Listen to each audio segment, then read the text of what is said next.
وبركاته.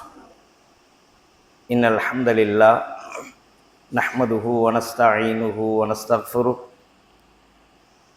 ونعوذ بالله من شرور أنفسنا ومن سيئات أعمالنا من يهده الله فلا مضل له ومن يضلل فلا هادي له أشهد أن لا إله إلا الله وحده لا شريك له وأشهد أن محمدا عبده ورسوله اللهم صل على محمد وعلى آل محمد كما صليت على إبراهيم وعلى آل إبراهيم إنك حميد مجيد اللهم بارك على محمد وعلى آل محمد كما باركت على إبراهيم وعلى آل إبراهيم إنك حميد مجيد يا أيها الذين آمنوا اتقوا الله حق تقاته ولا تموتن إلا وأنتم مسلمون يا أيها الناس اتقوا ربكم الذي خلقكم من نفس واحدة وخلق منها زوجها وبث منهما رجالا كثيرا ونساء واتقوا الله الذي تساءلون به والأرحام إن الله كان عليكم رقيبا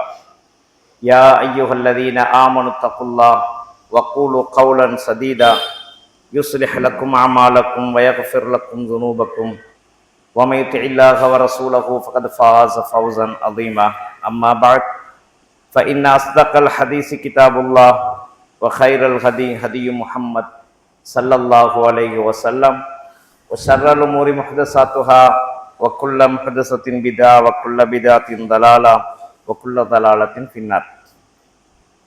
அன்புக்குரிய இஸ்லாமிய சகோதரிகளே, அல்லாஹு தாலாவின் பேரருளால் நாம் எல்லாம் அவனுடைய மார்க்கத்தை விளங்கி நம்முடைய வாழ்க்கையில் அதை பின்பற்ற வேண்டும் என்ற நல்லாசையோடு நாம் எல்லாம் இந்த இடத்திலே ஒன்று சேர்ந்திருக்கின்றோம்.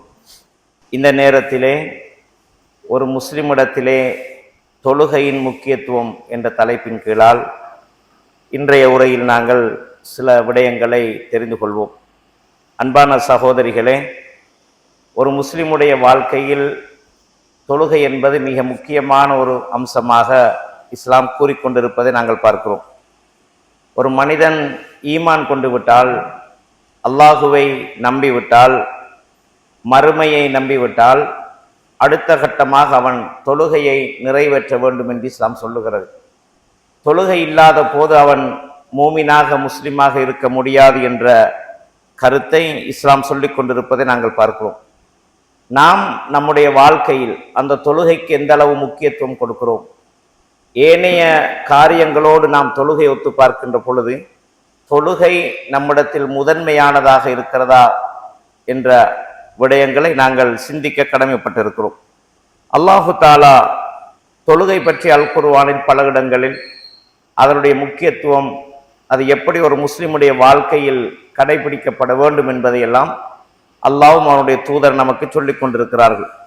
அப்படியான திருமறை வசனங்களில் ஒன்றுதான் அல்லாஹு தாலா சூரா அல் பக்ராவின் 238வது வசனத்தில் இப்படி சொல்லுகிறான், ஹாஃபிது அலஸ் ஸலவாத்தி வஸ்ஸலாத்தில் உஸ்தா, தொழுகைகளை நீங்கள் பேணி நடந்து கொள்ளுங்கள், அதே போன்று நடுநிலை தொழுகையையும் நீங்கள் பேணிக் கொள்ளுங்கள், வகூமு லில்லாஹி கானிதீன், அல்லாஹ்வுக்கு நின்றவர்களாக நீங்கள் தொழுகையை நிலைநாட்டுங்கள் என்று அல்லாஹ் சொல்லுகிறான். அப்ப தொழுங்கள் என்று அல்லாஹ் சொல்லாமல் தொழுகைகளை நீங்கள் பேணி நடந்து கொள்ளுங்கள், ஹாஃபிது அலஸ் ஸலவாத்தி, தொழுகைகளை நீங்கள் பேணி நடந்து கொள்ளுங்கள் என்று அல்லாஹ் சொல்லுகிறான். தொழுகைகளை பேணி நடப்பது என்பது அதற்குரிய நேரத்திலே அந்த தொழுகையை தொழ வேண்டும். நம்முடைய வாழ்க்கையில் என்ன தேவை இருந்தாலும், என்ன வேலைகள் இருந்தாலும், அந்த வேலைகளை எல்லாம் விட்டுவிட்டு தொழுகையை முறையாக பேண வேண்டும் என்று அல்லாஹு தஆலா சொல்லுகிறான். அப்ப உரிய நேரத்தில் அதை பேணி நடந்து கொள்ள வேண்டும். அதே போன்று நடுநிலை தொழுகையையும் நீங்கள் பேணி நடந்து கொள்ளுங்கள் என்று அல்லாஹ் இங்கே சொல்லுகிறான். அதே போன்று அல்லாஹ் சூரா தாஹாவின் 132வது வசனத்திலே சொல்லும் பொழுது, வஅமுர் அஹ்லக பிஸ்ஸலா, நபியே உங்களுடைய குடும்பத்தாருக்கு தொழுகையை கொண்டு நீங்கள் ஏவுங்கள் என்று அல்லாஹ் சொல்லுகிறான். அப்ப நாம் மட்டும் தொழுவது போதாது, அந்த தொழுகையை நம்முடைய குடும்பத்தாரிடத்திலும் கொண்டு வர வேண்டும் என்பதை அல்லாஹு தஆலா இந்த வசனத்தில் சொல்லுகிறான். அப்ப நாமும் தொழுவதுடன் நம்முடைய குடும்பத்தாரையும் தொழுகைக்காக ஏவ வேண்டும். அதே போன்று வஸ்தபிர் அலைஹா, தொழுகையின் மீது நீங்கள் பொறுமை காத்துக் கொள்ளுங்கள் என்று அல்லாஹ் சொல்றோம். அப்ப தொழுகையை நாம் தொழ வேண்டும், நம்முடைய குடும்பத்தாரையும் தொழுமாறு ஏவ வேண்டும். தொழுகின்ற பொழுது அந்த தொழுகையில் பொறுமை காத்து தொழ வேண்டும் என்று அல்லாஹ் சொல்றான். அப்ப பொறுமை காத்து தொழுவதென்றால் அவசரப்படாமல் மன ஆறுதலாக அமைதியாக உட்கார்ந்து தொழுது தொழுகைக்கு பின்னால் செய்ய வேண்டிய தொழுகையில் செய்ய வேண்டிய ஔராதுகள், திக்ருகள், கராத்துகளை எல்லாம் மெதுவாக அழகாக அல்லாஹ்வுக்காக ஓதுவது, அதே போன்று தொழுகைக்கு பின்னால் செய்ய வேண்டிய தஸ்பீகாத்துகள், துஆக்களை எல்லாம் முறையாக பேணி நடந்து கொள்ள வேண்டும். அந்த இடத்தில் பொறுமையை நீங்கள் கையாள வேண்டும் என்று அல்லாஹ் சொல்லுகிறான். அப்ப பொறுமை என்பது தொழுகையில் மிக முக்கியமானது. அவசரமாக தொழுது விட்டு நம்முடைய தேவைகளை செய்ய வேண்டும் என்று ஏதோ கோழி கொத்துவதை போன்று நாம் விழுந்து எழும்பி செல்லக்கூடியவர்களாக இருக்கக்கூடாது. தொழுகையை முறை பிரகாரம் பேணுதலாக பொறுமையாக ஒவ்வொரு செயல்களிலும் தேவையான அளவு அமைதி காத்து தொழ வேண்டும். தொழுகை நமக்கு தெரியும், தொழுகின்ற பொழுது ருக்கு சுஜூதுகள் போன்றவைகளில் தாமதிப்பது ஃபர்து. எப்படி ஒரு ருக்கு செய்வது ஃபர்லோ அது போன்று அதில் தாமதிப்பதும் ஃபர்லாகும். ஜிக்ருகளை ஓதுகின்ற அளவுக்கு அந்த இடத்தில் தாமதமாக இருப்பது ஃபர்து. எனவே இந்த ஃபர்லுகளை நாங்கள் முறையாக பேண வேண்டும். அதனுடைய சுன்னாக்களை சரியாக பேணி பொறுமையாக இருந்து அவசரப்படாமல் அமைதியாக தொழ வேண்டும் என்பதை அல்லாஹு தஆலா இந்த வசனத்தில் சொல்லிவிட்டு சொல்லுகிறான். லா நஸ்அலுக ரிஸ்கன் நஹ்னு நர்சுகுக என்று அல்லாஹ் சொல்லி காட்டுகிறான். உங்களிடத்தில் நாம் உணவை கேட்கவில்லை. எந்த மனிதனிடத்திலும் அல்லாஹ் தனக்கு உணவு வழங்குமாறு அல்லாஹ் கேட்பது கிடையாது. லா நஸ்அலுக ரிஸ்கன், உன்னிடத்தில் உணவை நாங்கள் கேட்கவில்லை. நஹ்னு நர்சுகுக, உமக்கு நாம் தான் உணவு வழங்குகிறோம் என்று அல்லாஹ் சொல்லுகிறான். அப்ப தொழுகை மூலமாக நாம் அல்லாஹ்விடத்திலே உணவு விஸ்தீர்ணத்தை பெற்றுக்கொள்ள வேண்டும். அல்லாஹ் யாரிடத்திலும் உணவை எதிர்பார்ப்பதில்லை. தனக்கு உணவு கொடுப்பதை அல்லாஹ் எதிர்பார்ப்பதில்லை. அல்லாஹுதான் எல்லோருக்கும் உணவு கொடுக்கிறான் என்பதை அல்லாஹ் இங்க சொல்லுகிறான். அப்ப இந்த வசனத்துக்கு வியாக்கியானம் செய்த விளக்கம் சொன்ன இமாம் இப்னு கசீர் ரஹ்மஹுல்லா அவர்கள் சொல்லுகிறார்கள், ஒரு அடியான் தொழுவதன் மூலம் அவனுக்கு உணவு விஸ்தீர்ணம் கிடைக்கிறது. தொழுகை மூலம் ஒரு மனிதனுக்கு அல்லாஹு தஆலா உணவு வழங்குகிறான் என்று இமாம் இப்னு கசீர் ரஹ்மஹுல்லா அவர்கள் இந்த வசனத்துக்கு விளக்கம் சொல்லி இருக்கிறார்கள். அதனால் தான் அல்லாஹ் இங்கே சொல்லுகிறான், தொழுகையை நீங்களும் தொழுங்கள், தொழுகையை உங்கள் குடும்பத்தாருக்கும் ஏவுங்கள், தொழுகையில் நீங்கள் பொறுமையாக தொழுங்கள். நாங்கள் உங்களிடம் உணவை எதிர்பார்க்கவில்லை, நாமே உங்களுக்கு என்ன செய்கிறோம், உணவு தருகிறோம் என்று சொல்லிவிட்டு அல்லாஹ் சொல்லுகிறான். வல் ஆகிபத்து லில் முத்தகீன், இறுதி முடிவுகள் எல்லாம் இறையச்சதாரிகளுக்காக இருக்கும் என்று அல்லாஹ் சொல்லுகிறான். அல்லாஹ்வை யாரெல்லாம் பயந்து வாழுகிறார்களோ அவர்களுக்கு தான் இறுதி முடிவு நல்லதாக இருக்கும் என்று அல்லாஹு தஆலா இந்த வசனத்தை சொல்லி காண்பிக்கிறான். அப்ப தொழுகை என்பது எவ்வளவு முக்கியமானது, வாழ்க்கையில் ஒரு உணவு நமக்கு எவ்வளவு முக்கியமோ அது போன்று ஒரு முஸ்லிமுடைய வாழ்க்கையில் தொழுகை மிக முக்கியமானது. அன்பு சகோதரர்களே, தொழுகை இல்லாமல், அதாவது உணவில்லாமல் நாம் மரணித்தால் நமக்கு நரகம் உண்டாக போவதில்லை. உணவில்லாமல் நாங்கள் மரணித்து விட்டால் நமக்கு அல்லாஹு தஆலா நரகத்தை தரப்போவதில்லை. ஆனால் தொழுகை இல்லாமல் நாம் மரணித்தால் நிச்சயமாக நமக்கு மறுமையில் என்ன இருக்கிறது, நரகம் இருக்கிறது. உணவுக்காகத்தான், ஏனைய தேவைகளுக்காகத்தான் மனிதன் உலகத்தில் இந்த நல்ல காரியங்களை எல்லாம் விட்டுவிட்டு இந்த உலக விவகாரங்களில் ஈடுபடுகிறான். எனவே என்ன காரியங்களில் நாங்கள் ஈடுபட்டாலும், என்ன வேலை பளுக்கள் நமக்கு இருந்தாலும், அல்லாஹ்வுக்குரிய அந்த தொழுகைக்குரிய நேரத்தை நாம் என்ன செய்து விட வேண்டும், உடனே ஒதுக்கி விட வேண்டும். அந்த தொழுகைக்கு பின்னால் தான் ஏனைய காரியங்களை நாங்கள் பார்க்க வேண்டும் என்பதை இந்த வசனங்கள் நமக்கு சொல்லுவதை நாம் பார்க்கிறோம். மேலும் சுனனு திர்மிதியிலே 413ஆம் இலக்கத்திலே அபூ ஹுரைரா ரலியல்லாஹு அன்ஹு அவர்கள் சொல்லும் செய்தி பதிவாக இருக்கிறது. கால சமயத்து ரசூலுல்லாஹி ஸல்லல்லாஹு அலைஹி வஸல்லம் யகூல், நபிகளார் ஸல்லல்லாஹு அலைஹி வஸல்லம் அவர்கள் சொல்ல நான் கேட்டிருக்கிறேன், இன்ன அவ்வல மா யுஹாஸபு பிஹில் அப்து யௌமுல் கியாமத்தி மின் அமலிஹி ஸலாத்துஹு, நாளை மறுமையிலே ஒரு மனிதனிடத்தில் அல்லாஹ் அவன் செய்த அமல்கள் பற்றி முதலாக விசாரிக்கும் ஒரு செயல் தொழுகைதான். அப்ப ஒரு மனித உலகத்திலே செய்த அமல்களை பற்றி மறுமையில் அல்லாஹ் விசாரிப்பான், ஒவ்வொன்றாக விசாரிப்பான். நபிகளார் ஸல்லல்லாஹு அலைஹி வஸல்லம் சொன்னாங்க, மறுமையில் வைத்த காலை நகர்க்க முடியாது சில கேள்விகளுக்கு பதில் சொல்லாமல். அல்லாஹ் சில கேள்விகளை மறுமையில் கேட்பான். அந்த கேள்விகளுக்கு நாம் பதில் சொல்லாமல் அந்த இடத்தை விட்டும் நகர முடியாது என்று அல்லாஹ்வுடைய தூதர் சொன்னார்கள். அதுல ஒரு செய்தி, உன்னுடைய இளமையை நீ எவ்வாறு கழித்தாய், உன்னுடைய வயோதிபத்தை எவ்வாறு கழித்தாய் என்றெல்லாம் அல்லாஹ் கேள்வி கேட்பான். இளமையில் நம்முடைய வாழ்க்கை எப்படி போனது, தொழக்கூடியவர்களாக இருந்தோமா, தொழுகையை நிறைவேற்றுபவர்களாக இருந்தோமா என்ற கேள்விகள் எல்லாம் நிச்சயமாக மறுமையில் உண்டு என்பதை அல்லாஹ்வுடைய தூதர் சொல்லுகிறார்கள். அதனால் தான் இங்கே சொல்லுகிறார்கள், மறுமை நாளிலே ஒரு அடியான் முதலாக தன்னுடைய செயல்கள் பற்றி விசாரிக்கப்படுவதில் முதல் விசாரிக்கப்படும் ஒரு காரியம் தொழுகைதான். தொழுகையை பற்றி தான் அல்லாஹ் தஆலா என்ன செய்கிறான், முதலாவதாக விசாரிப்பான் என்று ஸல்லல்லாஹு சொல்லிவிட்டு சொல்றாங்க. ஃபைன் சலுஹத் ஃபக்கத் அஃப்லஹ வ அன்ஜஹ, யாருடைய தொழுகை சீராக இருக்குமோ ஃபக்கத் அஃப்லஹ வ அன்ஜஹ, அவன் வெற்றி பெற்றவனாக மாறிவிடுவான். அப்ப எவருடைய தொழுகை சீரானதாக உலகத்தில் இருக்குமோ மறுமையில் தொழுகை பற்றி விசாரிக்கின்ற பொழுது அவன் வெற்றி பெற்று விடுவான். வ இன் ஃபஸதத், யாருடைய தொழுகை சீர்கட்டு விடுமோ, யாருடைய தொழுகை சீராக இல்லையோ ஃபக்கத் ஹாப வ ஹஸிர, அவன் நஷ்டவாளியாக மாறிவிடுவான் என்று சிலதான் சொல்றான். அப்ப தொழுகை தான் ஒரு மனிதனுடைய முதல் அம்சம். தொழுகை தான் மிக முக்கியமானது வாழ்க்கை. அந்த தொழுகை சீராக இருக்க வேண்டும், சீராக அதை நிறைவேற்ற வேண்டும், முறையாக அதை செய்ய வேண்டும். குறித்த நேரத்திலே அந்தந்த தொழுகைக்குரிய நேரத்திலே நாங்கள் அதை செய்துவிட வேண்டும். அப்படி நாங்கள் செய்வோமாக இருந்தால் நாளை மறுமையில் அல்லாஹ்வுடைய விசாரணையின் பொழுது அந்த தொழுகை என்ன செய்துவிடும், சீராகிவிடும். நம்முடைய தொழுகை சீராகிவிட்டால் நாம் வெற்றி பெற்று விட்டோம் என்று அர்த்தமாகும் என்று சொல்றாங்க. அப்ப யாருடைய தொழுகை உலகத்தில் முறையாக இருக்கவில்லையோ, நேரத்துக்கு தொழப்படவில்லையோ, தன்னுடைய வேலைகளை எல்லாம் முடித்துவிட்டு தனக்கு கிடைக்கின்ற நேரத்தில் தொழுவார்களோ இவர்களுடைய தொழுகை சீரற்றுவிடும். மறுமையில் யாருடைய தொழுகை சீரற்றதாக காணப்படுகிறதோ, முறையற்றதாக காணப்படுமோ ஃபக்கது ஹாப வ ஹஸிர, அவங்க நஷ்டவாளிகளாக மாறிவிடுவார்கள் என்று அல்லாஹ் தஆலா சொல்லுகிறான். நஷ்டவாளிண்டா என்ன, நரகவாசிகளாக மாறிவிடுவார்கள் என்பதை நபிகளார் ஸல்லல்லாஹு அலைஹி வஸல்லம் சொல்லி காண்பிக்கிறாங்க. அதே போன்ற அன்பு சகோதரிகளே, சூரத்துல் மூமினூன் என்ற அத்தியாயத்தில் அல்லாஹ் மூமின்களிடத்தில் இருக்கும் பண்புகளை பற்றி சொல்லுகிறான். ஒரு விசுவாசி இடத்திலே, ஒரு மூமின் இடத்திலே இருக்கின்ற பண்புகளை பற்றி அல்லாஹு தஆலா சொல்லும் பொழுது கத் அஃப்லஹல் மூமினூன், மூமின்கள் வெற்றி பெற்று விட்டார்கள், விசுவாசிகள் வெற்றி பெற்று விட்டார்கள். அல்லதீனஹும் ஃபீ ஸலாத்திஹிம் ஹாஷிஊன், வெற்றி பெற்ற மூமின்கள் எப்படி இருப்பார்கள் என்றால் அல்லதீனஹும் ஃபீ ஸலாத்திஹிம் ஹாஷிஊன், தங்களுடைய தொழுகைகளிலே அவர்கள் உள்ளச்சமாக நடந்து கொள்வார்கள். அல்லாஹ்வை பயந்து உள்ளச்சமாக என்ன செய்வார்கள், அந்த தொழுகை நடந்து கொள்வார்கள். அப்ப தொழாவிட்டால் அல்லாஹ் தண்டிப்பான்.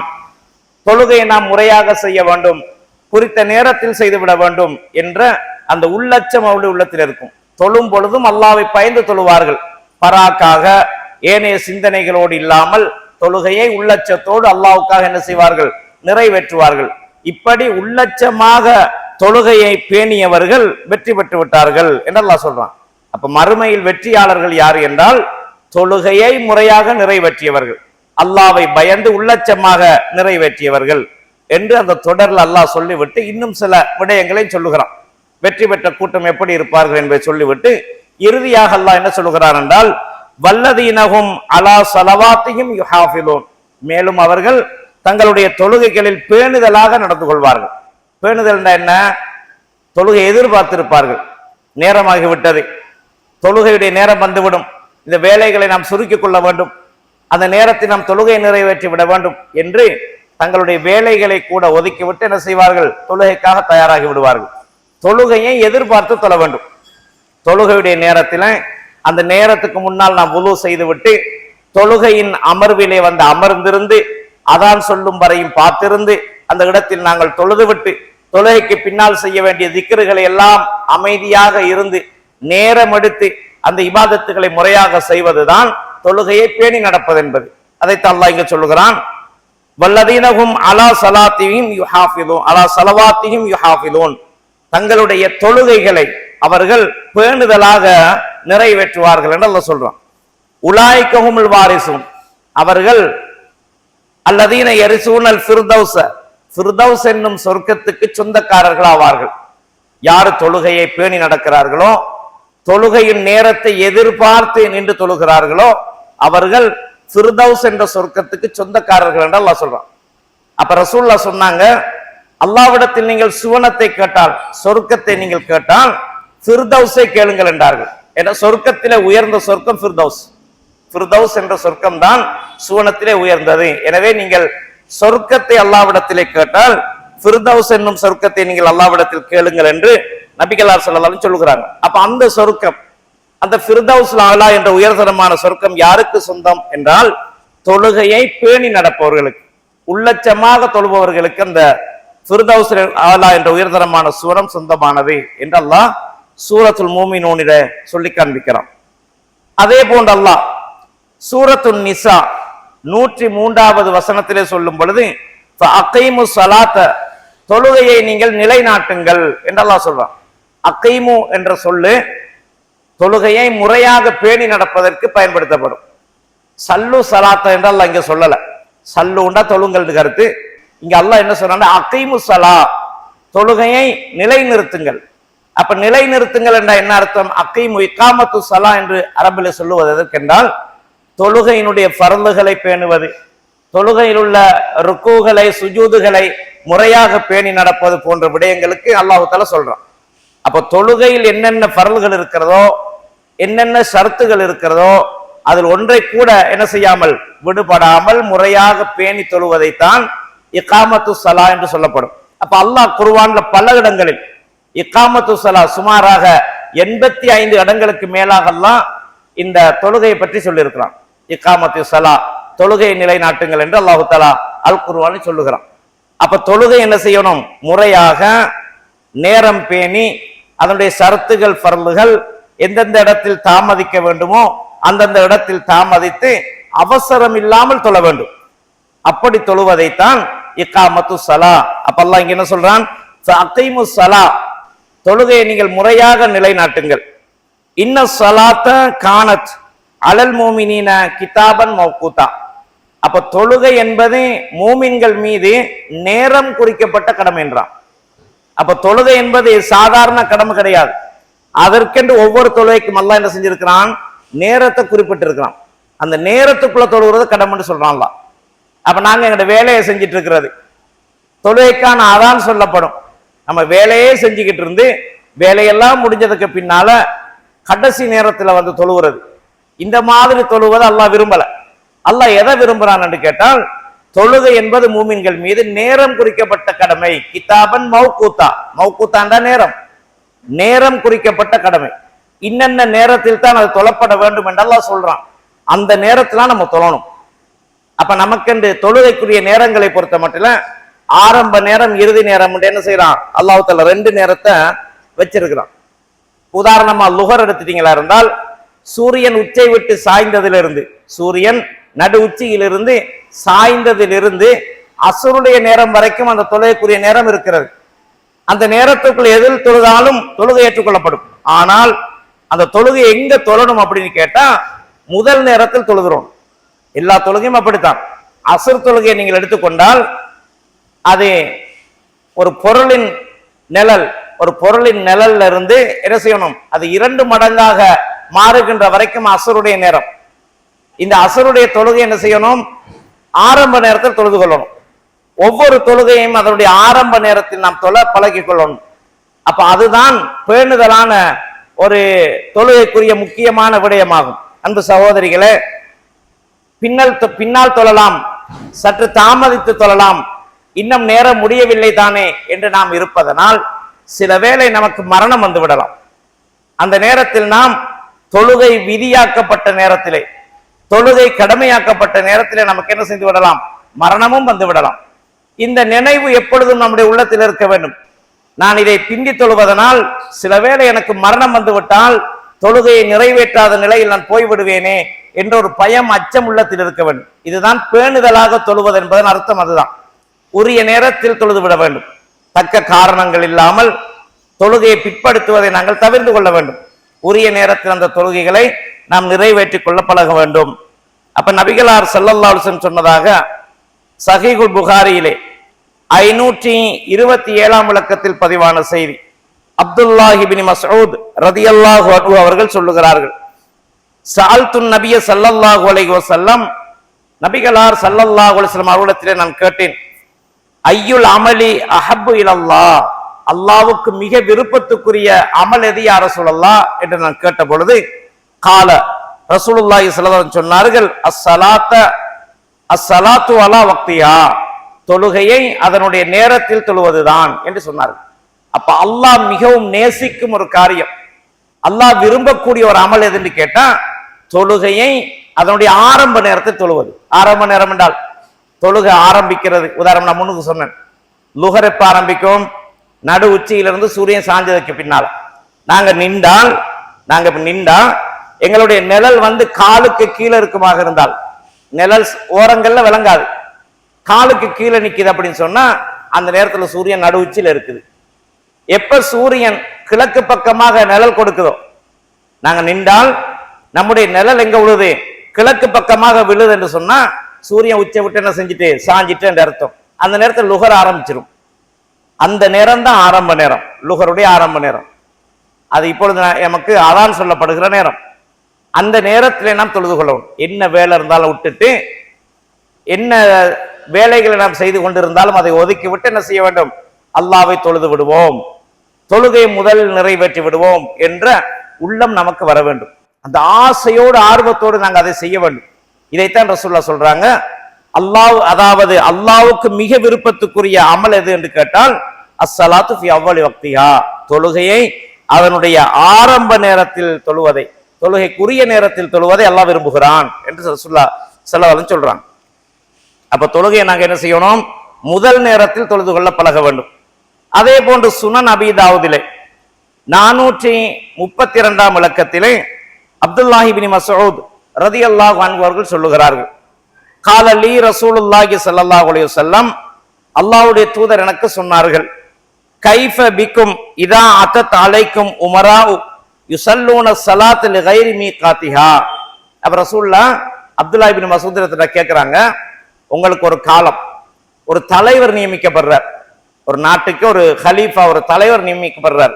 அந்த தலைவருடைய போக்கு எப்படி இருக்குன்னு கேட்டா தொழுகையை பிந்தித்தான் தொழுவாரு, உரிய நேரத்துல தொழமாட்டாரு, தொழுகைகளை எல்லாம் அவர் பிந்தித்தான் தொழுகை நடத்துவாரு.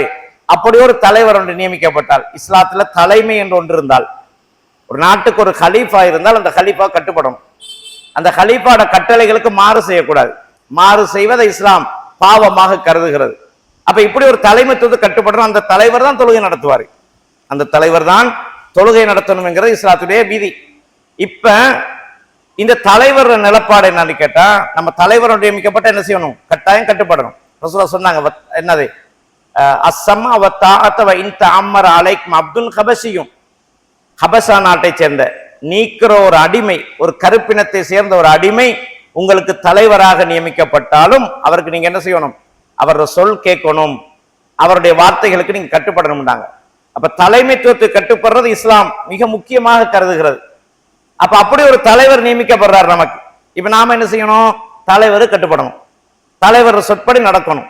இது நமக்கு கடமையா இல்லையா? கடமை. இஸ்லாம் சொல்லுது கடமை, கட்டாயம் தலைவர் கட்டுப்படணும். இப்ப உங்களுக்கு ஒரு தலைவர் நியமிக்கப்படுறாரு, அந்த தலைவர் போக்கு எப்படி இருக்குன்னு கேட்டா தொழுகையை பிந்தித்தான் தொழுவாரு, உரிய நேரத்தில் தொழுவிக்க மாட்டாரு, பிந்தித்தான் வந்து தொழுவாரு. இப்படி ஒரு தலைவர் உங்களுக்கு நியமிக்கப்பட்டால் அந்த காலத்தை நீங்க எப்படி நடந்து கொள்வீங்க அப்படின்னு ரசூலுல்லாஹ் கேட்கிறாங்க. கேட்டோன்னே அப்துல்லாஹ் இப்னு மஸ்ஊத் இடத்துல சொல்றாரு, குல்து ஃபமா தஅமுருனி இன் அதரக்கனி தாலிக்க, யா ரசூலல்லாஹ், அப்படி ஒரு தலைமைத்துவம் எனக்கு நான் இருக்கும் காலத்தில் ஏற்பட்டால் நாங்க எப்படி நடந்து கொள்ளணும்னு எங்களுக்கு சொல்றீங்க அப்படி கேட்டாங்க. அப்ப தலைவர் தொழுகையை பிந்தி தொழுவிக்கிறாரு, தலைமைத்துவத்தை கட்டுப்படுறது முக்கியம்.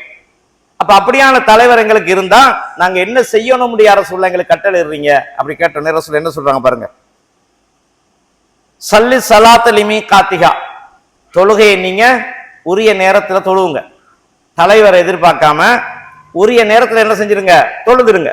தொழுது போட்டு என்ன செய்யுங்க, வஜால் ஸலாத்தக மஅஹும் சுப்ஹதன், அந்த தலைவரோட நீங்க தொழுவும் போது அந்த தொழுகையை சுன்னத்தா மாத்தி கொள்ளுங்கன்னாங்க. இப்ப தலைவருக்கு மாறு செய்யவும் கூடாது, தொழுகையை பிந்த வச்சு தொழுவும் கூடாது. அப்புறம் ரசூல் என்ன சொல்றாங்க, தலைவர் வாரத்துக்கு சொன்னதா இருந்தால் நீங்க நேரத்துக்கு தொழுதுருங்க, ஏன்னா நேரம் முக்கியம், உங்களுக்கு தொழுகைக்குரிய நேரம் முக்கியம். அதனால நீங்க தொழுகைய உரிய நேரத்துல தொழுதுருங்கன்றாங்க ரசூலுல்லாஹ். தொழுது போட்டு பிறகு தலைவர் வந்து சொல்லிப்பாரு, இப்ப தலைவருக்கு மாறு செய்யலாமா? மாறு செய்யக்கூடாது. அதனால தலைவரோட இன்னொருக்கா தொழுவுங்க. ரசூலுல்லாஹ் சொல்றாங்க, தலைவரோட சேர்ந்து இன்னொரு தரம் தொழுவுங்க. இப்ப என்ன செய்யும்? தலைவரோட நீங்க நேரம் பிந்தி தொழுக உங்களுக்கு சுன்னத்தா மாறினோம். அப்ப முதலாவது நீங்க தொழுது நேரத்துக்கு தொழுவது உங்களுக்கு ஃபர்லாக மாறும். பிறகு அந்த தலைவருக்கு கட்டுப்பட்டு அவருக்கு மாற்றம் செய்யாம நீங்க தொழுது அந்த தொழுகை உங்களுக்கு சுன்னத்தா மாறும் அப்படி சொன்னாங்க. அப்ப தொழுகையை 2 தரம் நிறைவேற்றலாம். இதெல்லாம் இன்னும் சில ஹதீஸ்களும் இருக்குது. நாங்க உதாரணமா தனியா தொழுகிறோம், தொழுதுட்டு உட்கார்ந்து இருக்கிறோம், இப்ப ஜமாத் ஒன்று நடக்குது, நாங்க ஜமாத்தோட தொழுவோம் அப்படி நினைச்சு இன்னொரு தரம் நீங்க தொழுதா அதுல ஏதாவது ஒன்று சுன்னத்தா மாறும், ஒன்று ஃபர்லா மாறும். அப்படி தொழுது கொள்ளலாம் என்பது இந்த ஹதீஸ்ல இருந்து நாங்க விளங்கிக் கொள்றோம். அப்ப தொழுகை என்ன செய்யணும்? நேரத்துக்கு தொழ வேண்டும். அப்ப தலைவருக்கு கட்டுப்படுறது முக்கியம். அப்படியான தலைவர் தொழுகை பிந்த வைத்தாலும் கூட நீங்க என்ன செய்யணும்? தொழுகை ஆரம்ப நேரத்துல தொழுதுடுங்க அப்படி ரசூலுல்லாஹ் சொல்றாங்க. அப்ப எவ்வளவு முக்கியம் இந்த தொழுகை, நேரத்துல தொழுகிறதுங்கிறத சிந்திச்சு பார்க்கணும். இந்த தொழுகை நேரம் குறித்த கடமை. அந்த நேரத்தை பேணி நாங்க தொழணும்ங்கிறத இந்த ஹதீஸ்ல நமக்கு விளங்குது. அதே போல அல்லாஹு தஆலா சூரத் மரியம்ல 59 முதல் 60வது வசனம் வரைக்கும் இப்படி சொல்லுகிறான், ஃபஹலஃப மின் பாதிஹிம் ஹல்ஃபுன் அல்லாஹு ஸலாத்த வத்தபவு ஷஹவாத் ஃபஸௌஃப யல்கௌன கய்யா. அப்படி அல்லாஹ் சொல்றான், ஃபஹலஃப மின் பாதிஹிம் ஹல்ஃபுன். அப்ப அல்லாஹ்வுடைய தூதரோட சஹாபாக்கள் இருந்தாங்க, நேரத்துக்கு தொழுவாங்க, அல்லாஹ்வுடைய தூதரோட சேர்ந்து தொழுகையெல்லாம் சரியாக நிறைவேற்றுவாங்க அந்த மக்கள். அவங்களுக்கு பின்னால ஒரு கூட்டம் வரும், அவங்களுக்கு பின்னால ஒரு கூட்டம் வரும். ஃபஹலஃப மின் பாதிஹிம் ஹல்ஃபுன், அவர்களுக்கு பின்னால ஒரு கூட்டம் பிந்தியவர்களாக வருவார்கள். அல்லாஹு ஸலாத்த, தொழுகை எல்லாம் அவர்கள் வீணடிப்பார்கள். வத்தபவு ஷஹவாத், மனோ இச்சையை அவர்கள் பின்பற்றுவார்கள். ஃபஸௌஃப யல்கௌன கய்யா, அவர்கள் நரகத்தை சென்றடைவார்கள். யாரே? தொழுதவர்கள். என்ன அல்லாஹ் சொல்றான் இங்க, நேரம் பிந்தி தொழுவார்கள். அல்லாஹு ஸலாத்த, தொழுகை வீணடிப்பார்கள். வத்தபவு ஷஹவாத்தி, மனோ இச்சையை பின்பற்றுவார்கள். மனோ இச்சை என்ன? கலா செய்யலாம் தானே, கொஞ்சம் சொணங்கி தொழலாம் தானே, நேரம் இருக்குத்தானே, இது மனோ இச்சை. மனசு இடம் கொடுக்கிறது, இப்படி செய்வோம் அப்படி செய்வோம். அப்ப மனோ இச்சையை பின்பற்றுவாங்க. பிந்தியும் தொழலாம், லுஹருக்கு பிறகும் என்ன செய்யலாம்? சுப கலா செஞ்சுக்கலாம், அசருக்கு பிறகும் லுஹர கலா செஞ்சுக்கலாம் தானே. இப்படி மனோ இச்சையை பின்பற்றுறது. எப்படியோ தொழுவிட்டா சரிதானே அப்படின்னு மனோ இச்சைக்கு இடம் கொடுக்கிறது. அப்ப மனோ இச்சையை பின்பற்றி என்ன செய்வார்கள்? தொழுகை வீணடிப்பார்கள். உரிய நேரத்தில் தொழாமல் தொழுகையை வீணடிப்பார்கள். அப்படி செஞ்சதுக்கு பிறகு என்ன செய்வாங்க? ஃபஸௌஃப யல்கௌன கய்யா, மிக விரைவாக அவர்கள் நரகத்தை சென்றடைவார்கள் என்று அல்லாஹ் சொல்றான். இல்லாமன் தாப வ ஆமன வ அமில சாலிஹன் ஃபஉலாயிக யதுகுலூனல் ஜன்னத வலா யுத்லமூன ஷையா என்று அல்லாஹ் சொல்லி காட்டுறான்.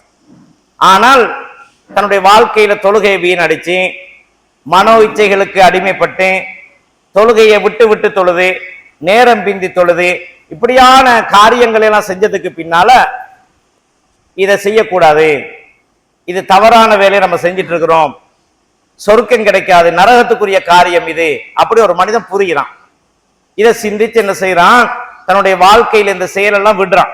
இனி இதை செய்யக்கூடாது, தொழுகை பிந்தக்கூடாது, உரிய நேரத்தில் தொழுதணும்னு சொல்லி இந்த மனிதன் தான் செஞ்ச தவறுகளுக்காக தௌபா செய்து தன்னுடைய வாழ்க்கையை சீர்திருத்தி கொண்டால், தௌபா செய்து தன்னுடைய வாழ்க்கையை சீர்திருத்தி கொண்டால் அல்லாஹ் சொல்றான், ஃபஉலாயிக யதுகுலூனல் ஜன்னah, அவர்கள் சொர்க்கத்திலே நுழைவார்கள். அல்லாஹ் மன்னிச்சிடுவான்.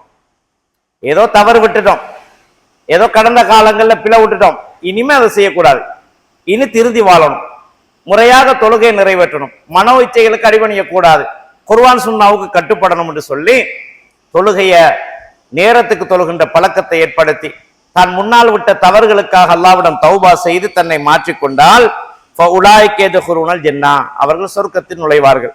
வலா யுத்லமூன ஷையா, அவர்களுக்கு எந்த ஒரு அநியாயமும் அல்லாஹ் செய்ய மாட்டான். திருந்தி வாழ்ந்தால் அவர்களுக்கு எந்த ஒரு அநியாயம் அல்லாஹ் செய்ய மாட்டான் என்று சூரா மரியம்ல அல்லாஹ் சொல்லி காட்டுறான். அதே போல சகோதரிகளை இன்னும் அல்லாஹ் சொல்றான், அல் மாஊன் என்ற அத்தியாயத்தில் அல்லாஹ் சொல்றான், ஃபவைலுல் லில் முஸல்லீன், தொழுபவர்களுக்கு நரகம்தான், தொழுதவங்களுக்கு நரகம்ன்றான். அப்ப தொழுகிறதே சொர்க்கம் போறதுக்கு, நரகத்திலிருந்து நம்மளை காப்பாத்துறதுக்கு தான் தொழுவுறது. அப்ப தொழுதவர்களுக்கு நரகம்ன்றான்லாம். எப்படிப்பட்ட தொழுகையாளிகள் தெரியுமா? அல்லதீனஹும் அன் ஸலாத்திஹிம் சாஹூன், அவர்கள் தங்களுடைய தொழுகைகளில் பொடுபோக்காக இருப்பார்கள். தொழுகையில சரியான பொடுபோக்கு. அசரை விட்டுட்டு மகரிப தொழுகிறது, மகரிபுக்கு கழிச்சிட்டு இருந்துட்டோம், அது போகட்டும், இஷாவை தொழுவோம் இப்படி நினைக்கிறது. சுபவு கொஞ்சம் தூக்கம் போயிடுச்சு, அது போகட்டும், லுகர் தொழுவு வந்தார், நாளைக்கு சுபவு வருந்தார், தொழுதுடுவோமே இப்படி நினைக்கிறது. இன்னும் கொஞ்சம் பேர் இருப்பாங்க, இன்றைக்கு தொலையலாது, தௌபா செஞ்சுட்டு நாளையில இருந்து தொழுவோம், வெள்ளிக்கிழமையில இருந்து தொழுவோம், அடுத்த மாசத்துல தொழுவோம், அங்க ரமலான் வந்துட்டு ரமலான்ல தொழுகை எடுத்தா இனி தொடர்ந்து தொழுவோம். இப்படியே சிலாக்கள் அப்படியே பொடுபோக்கா இருக்கிறது, தொழுகையை விட்டுட்டு போறது. இன்னும் சிலாக்கள் என்ன செய்யறது? நேரத்துக்கு தொழுவுறது இல்ல, தொழுகையை விட்டுட்டு வேற நேரத்துல தொலை பார்க்கிறது. இப்படி பொடுபோக்காக தொழுகிறவர். சந்தர்ப்பம் கிடைச்சா தொழுவுறது, வேலை வந்தா விட்டுடுறது, சில சந்தர்ப்பத்துல தொழுவுறது, பிரயாணம் போக்குல விட்டுடுறது, இப்படி விட்டு விட்டு தொழுவுறது, நேரங்களை பிந்தி தொழுவுறது, முறையாக தொழுவுறது இல்ல. இதான் சாஹூன்ங்கிறது. அப்ப தொழுகையை விட்டு பொடுபோக்காக இருப்பவர்கள் இவர்கள் தொழுவாங்க. எப்படி தொழுவாங்க? பொடுபோக்கத்தான் தொழுவாங்க.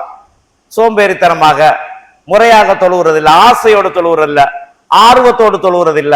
அப்படி தொழுதாலும் என்ன செய்யறது இல்ல? அந்த தொழுகைக்குரிய ருக்கு சுஜூதுகளை எல்லாம் சரியா செய்யறது இல்ல. தொழுகையில் எப்படி சுஜூது செய்யணும், எப்படி ருக்கு செய்யணும் சொல்லப்பட்டிருக்குதோ அந்த முறைகள்லாம் சரியா பேன்றல. ஏனோ தானோன்னு தொழுவுறது, ஏதோ 4 தரம் எழும்பி உட்கார்ந்துட்டா தொழுகை முடிஞ்சுன்னு நினைச்சிட்டு தொழுவுறவங்க. இப்படியான பொடுபோக்காளர்களுக்கு என்ன செய்யும்? நரகம் தான் அல்லாஹ் சொல்றான். அப்ப தொழுகையை உள்ளச்சத்தோட தொழணும். தொழுகை என்ன செய்யணும்? விரும்பி தொழணும். தொழுகையை முறை பிரகாரம் தொழணும், ஆசையோடு தொழணும், சொர்க்கத்தை எதிர்பார்த்து தொழணும். இந்த எதிர்பார்ப்போட முறையாக தொழுகிறவங்களுக்கு தான் சொர்க்கம். பொடுபோக்காக தொழுகிறவங்களுக்கு என்னது? நரகம் அல்லாஹ் சொல்றான். அப்ப ஃபவைலுல் முஸல்லின், வயலென்னும் நரகம் அவர்களுக்கு, தொழுகையாளர்களுக்கு வயலென்னும் நரகம் இருக்கிறது. அல்லதீனஹும் அன் ஸலாத்திஹிம் சாஹூன், தங்களுடைய தொழுகைகளில் அவர்கள் பொடுபோக்காக பேணுதல் இல்லாமல் தொழுது கொள்வார்கள் என்று அல்லாஹ் சொல்லி காட்டுறான். அதே போல சூரா முத்தசிர் என்ற அத்தியாயத்தில் அல்லாஹ் சொல்லும் பொழுது மறுமையில் அல்லாஹ் கேட்பானா, மா சலக்கக்கும் ஃபீ சக்கர். கொஞ்சம் பேர் நரகத்தை நடமாடிக்கிட்டு இருப்பாங்க, நரகத்துக்குள்ள உலாவிட்டு இருப்பாங்க. அப்ப அவங்கள்ட்ட கேட்கப்படும், மா சலக்கக்கும் ஃபீ சக்கர், சக்கர் என்ற இந்த கொடிய நரகத்தில் உங்களை நடமாட செய்தது எது? ஏன் இந்த நரகத்துல போய் நடமாடிட்டு இருக்கிறீங்க என்று சொல்லி கேட்கப்படுமா. அப்ப அவங்க சொல்லுவாங்க, காலு லம் நக்கும் மினல் முஸல்லீன், உலகத்திலே நாங்கள் தொழக்கூடியவர்களாக இருக்கல, நாங்க தொழுகிறவங்களா இருக்கல, அதனாலதான் நரகத்துக்கு வந்திருக்கோம்னு சொல்லுவாங்களாம். அப்ப பாருங்க, தொழுகை என்பது எவ்வளவு முக்கியம். தொழுகை இல்லாதவங்க நரகத்துல நடமாடுவாங்க. நரகத்துல நடமாடுறதா சந்தோஷமா நடமாடுறதா? நரகத்துல மிகப்பெரிய கொடுமையாக இருக்கு. நான் முன்னாலும் சொல்லியிருப்பேன் நினைக்கிறேன். நரகத்துல ரசூலுல்லாஹ் சொன்னாங்க, ஆக குறைந்த தண்டனை ஒரு மனிதனுக்கு கொடுக்கப்படும். நரகத்தின் குறைந்த தண்டனை, ஆக குறைஞ்ச தண்டனை யாருக்கு? ஒரு மனிதனுக்கு கொடுக்கப்படும். எப்படி தெரியுமா? 2 நெருப்பு தணல் மேல அவன் நிப்பாட்டப்படும். நெருப்பு தணல் 2 வச்சு அதுக்கு மேல அவரை நிப்பாட்டப்படுமா. நெருப்பு தணலுக்கு மேல அவர் நிற்பார். ரசூல் சொல்லிட்டு சொல்றாங்க, அந்த நெருப்பு தணலுடைய அந்த சூட்டின் காரணமாக அவனுடைய தலையில் இருக்க மூளை கொதிக்குமா. ரசூல் சொல்றாங்க, அவனோட தலையில இருக்கிற மூளை கொதிக்கும். அப்ப அந்த மூளை கொதிக்கிற சத்தம் கேட்குமா, அந்த இறைச்சல் சத்தம் கேட்குமா. எப்படி கேட்குமா தெரியுமா? வாய் ஒடுங்கிய பாத்திரத்துல தண்ணீரை சூடாக்கினா எப்படி அந்த தண்ணி கொதிக்கிற சத்தம் கேட்குமோ அது போன்று அவனுடைய தலையில மூளை கொதிக்கிற சத்தம் கேட்கும் நாங்க ரசூலுல்லாஹ். இது நரகத்தில் ஆக குறைந்த தண்டனை. அப்ப நரகத்தின் கொடூரமான தண்டனைகள் எப்படி இருக்கும் சிந்திச்சு பாருங்க. எனவே அன்பு சகோதரிகளே, இந்த நரகத்திலிருந்து நம்ம பாதுகாக்கணும். கு அம்புசக்கும் அகலீக்கும் நாரா, உங்களையும் உங்கள் குடும்பத்தையும் கொடிய நரகிலிருந்து காத்துக் கொள்ளுங்கள்னு அல்லாஹ் சொல்றான். அவ்வளவு பயங்கரமானது நரகம்.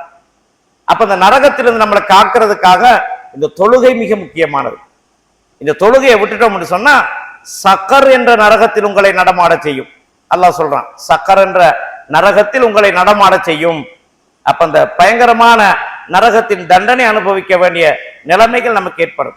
அல்லாஹ் ஒரு இடத்துல நரகவாசிகளை பத்தி தெளிவுபடுத்துறான். நரகவாசிகள் நிலைமை எப்படி இருக்குமா என்றால் அல்லாஹ் சொல்றான், குல்லமா நலிஜத் ஜுலூதுஹும் பத்தல்நாகும் ஜுலூதன் கைரஹா லியதூக்குல் அஸாப் என்று அல்லாஹ் சொல்லி காட்டுறான். நரகத்திலே இந்த மனிதர்கள் பாவிகள் எரிக்கப்பட்டு, நரக நெருப்பிலே எரிக்கப்பட்டு அவர்களுடைய தோள்கள் எல்லாம் கரிந்து சாம்பலாகிவிட்டால் மீண்டும் இன்னொரு தோலை அவர்களுக்கு உருவாக்குவோம் என்றான். லியதூக்குல் அஸாப், வேதனையை இன்னும் அனுபவிக்க வேண்டும் என்பதற்காக அவர்களுக்கு புதிய ஒரு தோலை உருவாக்கி கொடுப்போம். மனிதனுக்கு தோல்ல தான் வலி இருக்கிறது, வலிகள் எல்லாம் தோல்ல தான். தோல் வலியை தாங்க முடியாம பழுத்து கரைந்து சாம்பலா போயிடும். திரும்ப அல்லாஹ் என்ன செய்வான், இன்னொரு புதிய தோலை உருவாக்கி மீண்டும் நரக வேதனை அனுபவிங்க அப்படின்னு விடுவானாம் சொல்லி குர்ஆன் சொல்லுது. பயங்கரமானது நரகம், கொடூரமானது. எனவே அந்த நரகத்திலிருந்து பாதுகாக்க வேண்டும், நம்மளோட குடும்பத்தை பாதுகாக்க வேண்டும் அல்லாஹ் சொல்றான். அதனால தொழுகை நம்மகிட்ட முக்கியமானது. தொழுகை இல்லைன்னா ஒரு மனிதருக்கு வேற எந்த அமலாலையும் வெற்றி பெற முடியாது. தொழுகை இல்லாம நம்ம என்ன செய்தாலும் அல்லாஹ் கிட்ட வெற்றி பெற முடியாது. தொழுகை இல்லைன்னா நரகத்துக்கு போயிடுவோம், தொழுகை இல்லைன்னா காஃபிரா போயிடுவோம், தொழுகை இல்லைன்னா முஷ்ரிக்கா போயிடுவோம். அப்ப முஷ்ரிக்குகளுக்கு மறுமையில வெற்றி இருக்குதா? இல்ல. காபிர்களுக்கு மறுமையில வெற்றி இருக்கான்னு கேட்டா இல்ல. தொழுகை ஒருவன்ட்ட இல்லைன்னா முஸ்லீம் இல்லைன்றத இஸ்லாம் சொல்லி கொண்டிருப்பதை நாங்க பார்க்கிறோம். அதனால தொழுகை மிக முக்கியமானது. தொழுகை என்பது நினைத்த நேரத்தில் தொழுவது தொழுகை கிடையாது, குறித்த நேரத்தில் தொழ வேண்டும். என்னென்ன நேரத்தை அல்லாஹ் தொழுகைக்கு ஒதுக்கி தந்திருக்கிறான் அந்த நேரத்தை தொழணும். தொழுகை அல்லாஹ் தஆலா குர்ஆன்ல சொல்றான். ஒரு மனிதன் என்ன செஞ்சாரு, ஒரு பெண்ணை முத்தம் கொடுத்துட்டாரு. ரசூலோட காலத்தில் ஒரு மனிதன் ஒரு பெண்ணுக்கு முத்தம் கொடுத்துட்டார் தவறான முறையில. பிறகு ரசூலுல்லாஹ்ட்ட சொல்றாரு, அல்லாஹ்வோட தூதரே, நான் தவறு ஒன்று செஞ்சிட்டேன், எனக்குரிய ஹத்தை நிறைவேற்றுங்க, தண்டனை தாங்க யார சொல்லலாம்னு கேட்கிறாரு. அப்ப ரசூலுல்லாஹ் கண்டுட்டு பேசாம இருக்கிறாங்க. மீண்டும் மீண்டும் அந்த மனிதன் கேட்கிறாரு. அதுக்கு பின்னால தொழுகையுடைய நேரம் வந்துச்சு, அதான் சொல்லப்பட்டுச்சு, இக்காமத்து சொல்லப்பட்டது. ரசூலுல்லாஹ் தொழுகை நடத்தினாங்க. இந்த மனிதனும் தொழுதாரு. தொழுது முடிஞ்சதுக்கு பிறகு அல்லாஹ்வோட தூதர்ட்ட சொல்றாரு, யா ரசூலல்லாஹ், அஸப்து ஹத்தன் ஃபஅகிம் அலைய, நான் ஒரு தவறு செஞ்சிட்டேன், என்னுடைய தண்டனை எனக்கு நிறைவேற்றுங்க யா ரசூலல்லாஹ். சஹாபாக்கள் அப்படித்தான், தப்பு செஞ்சா தண்டனை நிறைவேற்ற சொல்லுவாங்க. கல்லறிந்தாலும் கொல்லப்பட்டிருக்கிறாங்க. அப்ப இந்த மனிதர் போயிட்டு சொல்றாரு, யா ரசூலல்லாஹ், எனக்கு ஹத்தை நிறைவேற்றுங்க யா ரசூலல்லாஹ் என்று கேட்கிறாரு. அப்ப குர்ஆன் ஆயத்தோண்டு இறங்குது. அக்கிமி ஸலாத்த தரஃபி நஹாரி வ ஸுலஃபம் மினல் லைலி இன்ன ஸலாத்த யுத்ஹிபுன ஸய்யிஆத் என்று குர்ஆன் ஆயத்திறங்குது. தொழுகையை பகலின் இரு ஓரங்களிலும் இரவின் ஒரு பகுதியிலும் நீங்கள் தொழுகையை நிலைநாட்டுங்கள், நிச்சயமாக தொழுகை உங்களுடைய பாவங்களை தீமைகளை அழித்துவிடும் என்று அல்லாஹ் தஆலா குர்ஆன் வசனம் இறக்குறான். அப்ப அந்த நபி தோழருக்கு இறங்கிய வசனம் தான் அது. ஒரு தவறான முறையில் ஒரு பெண்ணை, தனக்கு மகரம் இல்லாத ஒரு பெண் என்ன செஞ்சார், முத்தம் கொடுத்ததுனால அந்த வசனம் இறங்கிடுச்சு. அப்ப இப்படியான பாவங்களை தொழுகை என்ன செஞ்சு போட்டுரும், அழிச்சு போட்டுரும். நம்ம வாழ்க்கையில ஏதாவது தவறு நடந்திருந்தால் அந்த தவறுகளை கூட என்ன செய்யும், தொழுகை அழிச்சிடும் அல்லாஹ் சொல்றான். அப்ப தொழுகையை முறையாக நம்ம வாழ்க்கையில நிறைவேற்றுவோமா இருந்தால், இன்னல் ஹசனாத் யுத்ஹிபுன ஸய்யிஆத், இந்த நல்ல செயல்கள் உங்களுடைய பாவங்களை அழித்து விடும் என்று அல்லாஹ் சொல்றான். அதுக்காக தவறை செஞ்சுட்டு தொழுவோம், தவறை செஞ்சு போட்டு தொழுவோம் அழிஞ்சிரும், அப்படி சிந்திக்கப்படாது. தற்செயலாக நடக்கிற தவறுகள் தொழுகை மூலமாக என்ன செய்யப்படும், அழிக்கப்படும் என்கிறத அல்லாஹ் தஆலா அந்த வசனத்தை சொல்லி காட்டுறான். அப்ப தொழுகை என்பது நம்முடைய வாழ்க்கையில மிக முக்கியமான ஒன்று. அப்ப நபிகளார் ஸல்லல்லாஹு அலைஹி வஸல்லம் சொன்னதாக சஹீஹ் முஸ்லிமிலே 82ஆம் இலக்கத்திலே பதிவான ஒரு செய்தி, ஜாபிர் ரலியல்லாஹு அன்ஹு அவர்கள் சொல்லுகிறார்கள், சமயத்துன் நபிய ஸல்லல்லாஹு அலைஹி வஸல்லம் யக்கூல், நபிகளார் ஸல்லல்லாஹு அலைஹி வஸல்லம் சொல்ல நான் கேட்டு இருக்கிறேன், இன்ன பைன ரஜுலி வ பைன ஷிர்கி வல் குஃப்ரி தர்க்குஸ் ஸலா, ஒரு முஸ்லிமுக்கும் இணை வைப்பாளனுக்கும் காஃபிருக்கும் இடையிலே உள்ள வித்தியாசம் தொழுகைதான், தொழுகையை விடுவதுதான். அப்ப யாரு தொழுகையை விடுறாரோ அவர் முஷ்ரிக்காக இருப்பார், யாரு தொழுகையை விடுறாரோ அவர் காஃபிராக இருப்பார். அப்ப ஒரு முஸ்லிமையும் காஃபிரையும், ஒரு முஸ்லிமையும் இணை வைப்பாளனையும் பிரித்து விளங்குவதற்குரிய அடையாளம் எதுதான், மூமின் தொழுகை இருக்கும், முஸ்லிம் அல்லாதவர்களுக்கு தொழுகை இருக்காது. இதான் வித்தியாசம். ஒரு முஸ்லிமுக்கும் மற்றவங்களுக்கும் உள்ள வித்தியாசம் என்ன, அவன்கிட்ட தொழுகை இருக்காது, முஸ்லிம் இடத்துல தொழுகை இருக்கும். அப்ப நம்மிடத்துல தொழுகை இல்லாட்டி நம்ம யாருன்னு சிந்திக்கணும், எவ்வளவு பெரிய குற்றம், எவ்வளவு பெரிய பாவம் என்பதை நாங்க சிந்திக்கணும். எனவே அன்பான சகோதரிகளே, வாழ்க்கையில் தொழுகையை மட்டும் விட்டுறக்கூடாது, அந்த தொழுகைக்குரிய இடத்தை நம்ம கொடுத்துடணும். அதாவது அந்த தொழுகையை நாங்க விரும்பி ருசித்து தொழணும். அல்லாஹ்வுடைய தூதர் ஸல்லல்லாஹு அலைஹி வஸல்லம் அவங்க ஏதாவது ஒரு சம்பவம் நடந்தா, தனக்கு கவலையோ சஞ்சலங்களோ ஏதாவது ஏற்பட்டா, பிலால் ரலியல்லாஹு அன்ஹு அவர்கிட்ட சொல்லுவாங்களா, அரிஹ்னா யா பிலால், அரிஹ்னா யா பிலால், பிலாலே எங்களுக்கு மன ஆறுதலை ஏற்படுத்துங்க. அப்படின்னு என்ன, தொழுகைக்கு அதான் சொல்லுங்க, அந்த தொழுகை மூலம் மன ஆறுதல் வரட்டும். அப்ப தொழுகையில போய் நின்றா எல்லாத்தையும் மறந்துடணும், அல்லாஹ்வோட நினைவு இருக்கணும், அந்த தியானம் இருக்கணும்.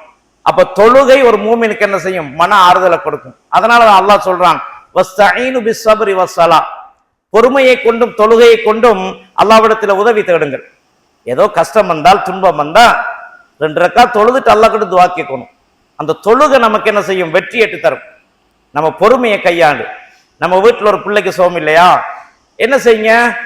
உது எடுத்துட்டு 2 ரக்காத் முதல்ல தொழுவுங்க. அல்லாஹ்வை தியானம் செஞ்சு தொழுதுட்டு அந்த தொழுகையில் உட்கார்ந்து அல்லாஹ்விடத்துல என்ன செய்யுங்க? அதுக்கான வெற்றியை கேளுங்க. அந்த குணப்படுத்தி தர சொல்லி கேளுங்க. நிச்சயமாக அல்லாஹ் தொழுகையை கொண்டும் பொறுமையை கொண்டும் உதவி தேடுங்கள் அல்லாஹ் சொல்றான். அப்படி தேடுறவங்களுக்கு நிச்சயம் அல்லாஹ் என்ன செய்வான்? அந்த வாழ்க்கையில் விடிவை தருவான், வெற்றியை தருவான் என்பதுல எந்த விதமான சந்தேகம் கிடையாது. அவ்வளவு ஒரு முக்கியமான காரியம்தான் தொழுகை என்பதை நாங்கள் மறந்துவிடக் கூடாது.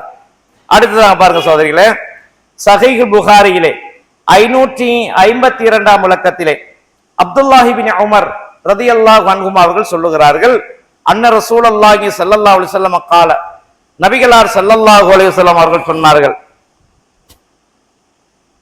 அல்லதி தஃபூத்துஹு ஸலாத்துல் அஸ்ரி, எந்த மனிதனுக்கு அஸ்ர் தொழுகை தவறி விடுகிறதோ, கஅன்னமா உத்திர அஹ்லஹு வ மாலஹு, அவன் பணத்தையும் குடும்பத்தையும் இழந்தவன் போல. நம்மளை சிந்திச்சு பார்ப்போம். நம்மகிட்ட பணமும் இல்லை, குடும்பத்தையும் இழந்துட்டோம், கைவிடப்பட்டுட்டோம். நம்மளோட நிலைமை எப்படி இருக்கும்? இந்த உலகத்தில் நம்மளோட வாழ்க்கை எப்படி இருக்கும்? எத்தனையோ அந்த யாசகம் எடுக்கிற சிலவங்களை பார்க்குறோம். நாங்கள் நிறைய பேர் பார்த்துருப்போம். நீங்கெல்லாம் பார்த்துருப்பீங்க. எங்களுக்கு நேரடியாக பார்க்காட்டும் கூட சில என்ன செஞ்சு வீடியோ கிளிப்புகள் மூலமா நீங்க பார்த்துருப்பீங்க. பல பேட்டிகள் எடுப்பதெல்லாம் பார்த்துருப்பீங்க.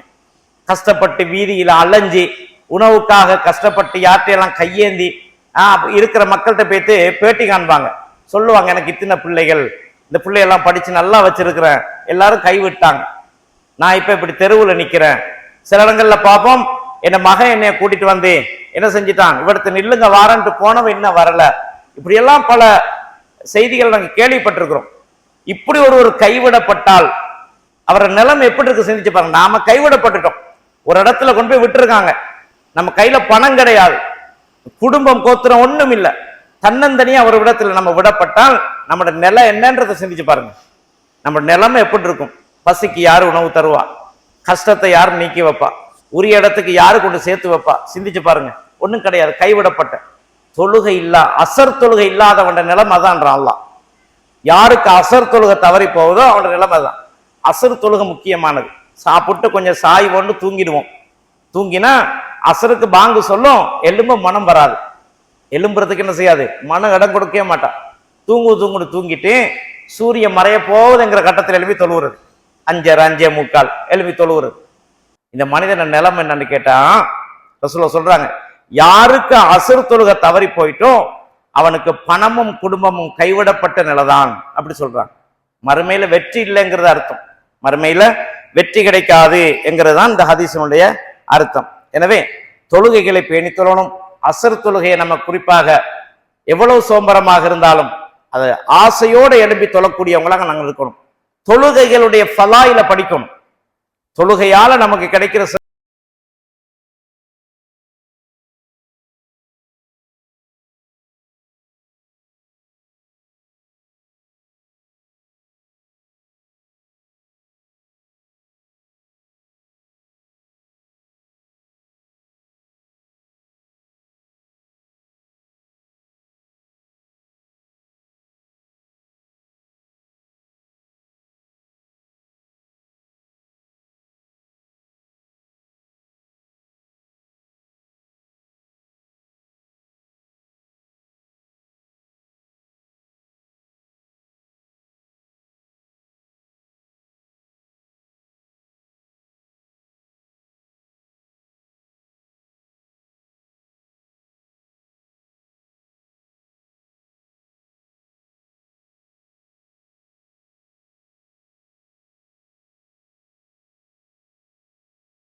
அஸ்ஸலாமு அலைக்கும்.